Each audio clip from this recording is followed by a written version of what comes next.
So there's the platform I'm using, 4x8. I found these doors on the side of the road. They're closet doors. There's 4 of them. They had more, but I think I only need 4. And they're really light. They're old school, just hollow doors. I'm going to try to use those for the walls. And here's the tank. These, that spray foam. I saw the Quiet Nerd use it for his project. It's working well for stabilizing this. Shouldn't collapse with the amount of weight I'll have on it. You could even get more extravagant on that if you had something that was going to have weight. Got my pre-cut pieces. Just reach in here with the foam.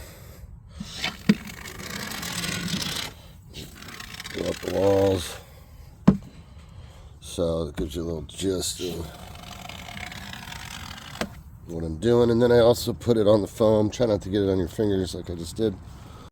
So the foam, the pink foam I'm using right here, that's $50 a sheet for 2-inch. But if you go in there and you find damaged stuff, a lot of times they'll give you 50% off. Like these were cut in half. Obviously someone didn't like the cut or something, but they were sitting there, so I got 2 sheets for the price of 1. I'm trying to do this project for as little money possible because I've got way too many. But here's the pieces. I'm gonna glue about 12 of these up for the bottom, and we'll see when I start putting those on. Might do the wheels first.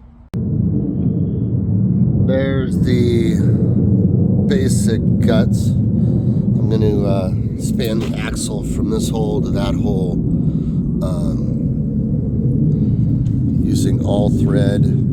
At the end, I will cut off enough. This fits around the Home Depot wheel. Just about perfect. So I'll show you here in a few.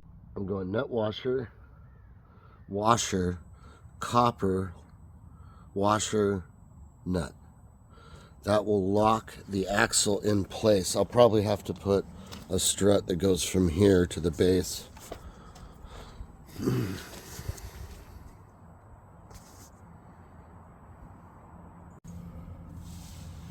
So I just used some plumbing strap.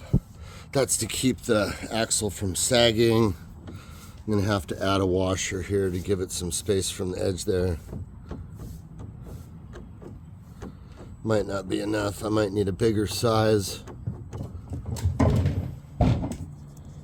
Yeah, axle might not be perfect yet, but I'm gonna install the tanks. I had to cut off one of the sides handles so it would sit flat in here like this.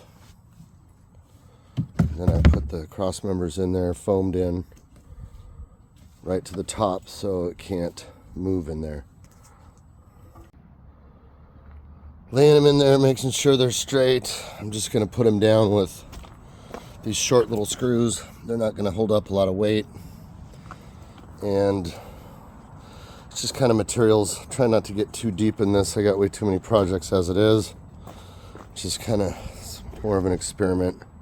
Floating camp RV. So far I'm right here. Got the tanks installed. It's kind of heavy.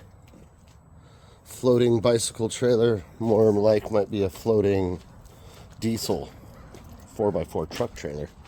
No, I don't think it's going to be that heavy, but I think if I put a front wheel on it, like a bicycle front end, which I have a junk bike or two, we'll see.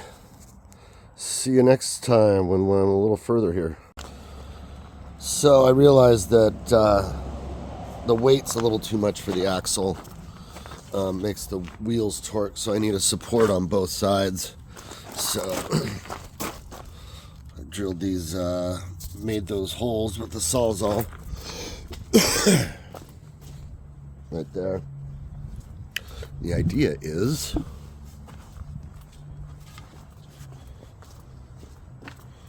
this will go here. all the way across so it's sturdy. And then I'm going to have like a piece of metal go down to the nut down there and hold it steady. So we'll see how that works. So I noticed when I stood this thing up, it's going to be way too heavy for a bicycle, which is original intention. We'll see when I'm done. It may end up being more like a quad trailer. So I took a square, just an old framing square, and cut the top piece off there and used the 2-foot piece to cut in half and drill the holes I need for my metal plates on the side. And then I'll stick the 2x4 through, and I'll show you in a second what I'm talking about. So I put my piece across. I cut off the end here to give myself a fresh surface. There was a crack on the end. So I cut my piece of 1/2-inch copper, which happens to fit the axle.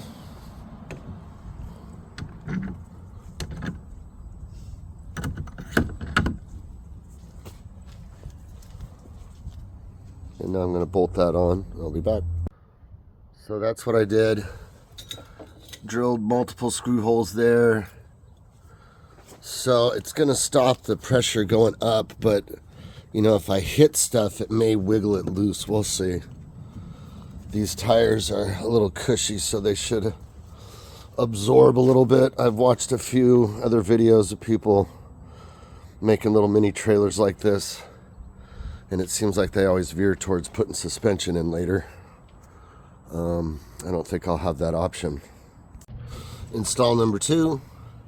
Just got to screw those in. Should keep it from flexing.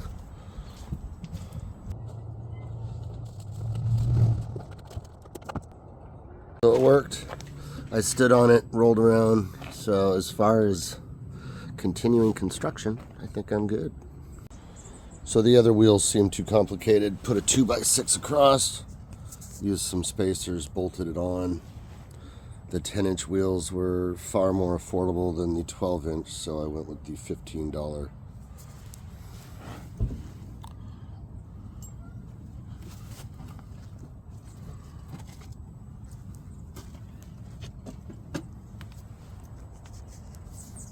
Still going. So this is where I'm at. Put a little frame in. I needed wood down below. I found these doors. I'm going to use those as the walls. I would have started on the plywood with the doors, but I'm going to drill a hole with a pole or a rod that goes through here, and that'll hold the wings on, which will stabilize it if we ever finish. Still going here. So here's where we're at, just connecting these lighter 2x3s, 2x2s. And these doors were super light.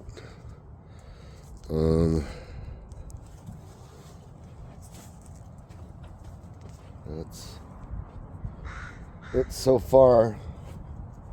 What, rain here in Oregon? So I'm working on my other piece here.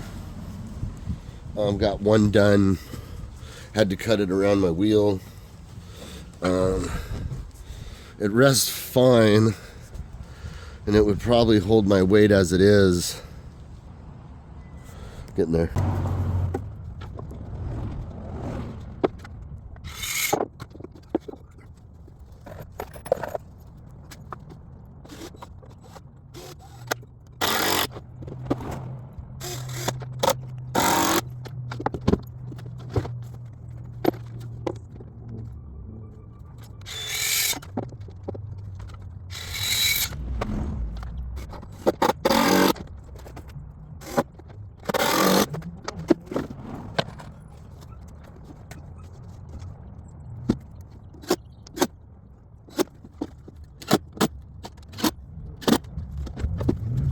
We're all good, just trying to entertain. So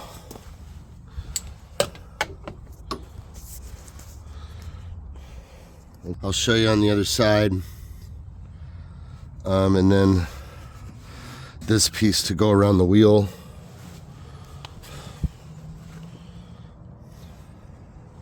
I thought there'd be no one here, but probably gonna get an audience. Brought it here with that. There we go. I'm just gonna click on the sides once I get it on the flat.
She is bouncy.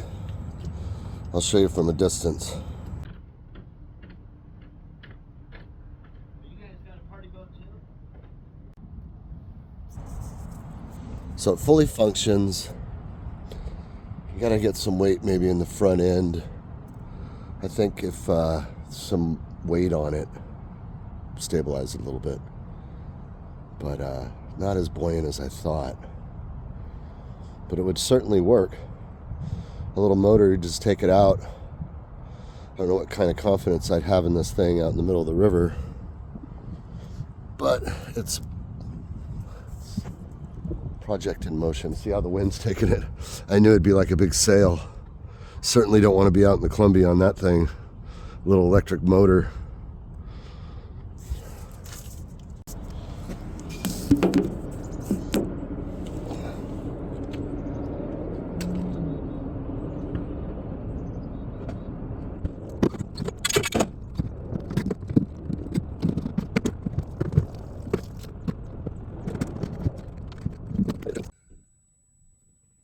So here it is, the original concept. I changed the roof. The roof starts high, goes down, and is more wind resistant in one direction. So when I'm cruising up the river, it's less fight in the wind. I don't expect it to do too hot in the wind with a little motor. Probably wouldn't want to take it out in the Columbia. You'd be blown to the shore, any kind of good wind. But it does float good. At least a couple people could be on it, especially if you're towards the center. I'm going to use it for camping here in a couple weeks. I'm going to work on the interior for a week, and then I'm going to, the following weekend, I'm going to take it on a camping, fishing, one-nighter and try to do a camp and catch like Greg Ovens, one of the guy I watch. These tubs right here pretty much were close to free. The doors that I made the walls with were free. These corrugated clear panels, though, kind of expensive at Home Depot. But I'm into it for a few hundred with the wheels and stuff. On that note, if this was a full-size RV, these were about 4 feet, and these were big blow-up pontoons, and in rows of 2 here for, just safety. It might hold up a full RV. Then you could have an RV out there that had its own docks. So you'd have space surrounding your campsite you had out there for an amphibious type RV with blow-up pontoons. I'll try that when I'm rich. All right, thanks for watching. Merry Christmas. Peace out.